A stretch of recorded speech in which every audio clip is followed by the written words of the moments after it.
Dunyodagi top 5 ta eng yirik yuk mashina ishlab chiqaruvchi davlatlar. 5-o'rin Germaniya. Germaniya yiliga taxminan 100 mingta yuk mashina ishlab chiqaradi va har biri muhandislik aniqligi bilan ajralib turadi. Nemis texnikasi kuch, aniqlik va ishonchlilik timsoli. Mercedes-Benz, MAN, Iveco bu yuk mashinalari uzoq masofa va og'ir yuklar uchun yaratilgan haqiqiy professional texnika. 4-o'rin Yaponiya. Yaponiya yiliga 500 mingga yaqin yuk mashinalari ishlab chiqaradi. Yaponlar uchun eng muhimi buzilmaslik va uzoq xizmat muddati. Isuzu, Mitsubishi bu texnikalar Osiyo va Afrika bozorlarida eng chidamli degan nom bilan tanilgan. 3-o'rin Hindiston. Hindiston yiliga 630 mingdan ortiq yuk mashinasi ishlab chiqaradi va tez sur'atlarda o'sishda davom etmoqda.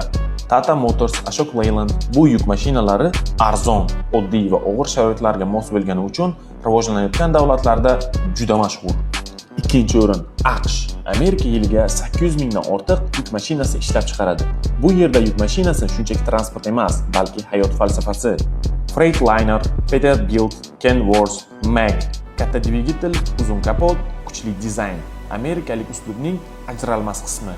1-o'rin qaysi davlatligini va yilga nechta yuk mashinasi ishlab chiqarishini izohlarda yozib qoldiring. Shunga o'xshash qiziqarli ma'lumotlarni bilish uchun sahifamizga obuna bo'ling.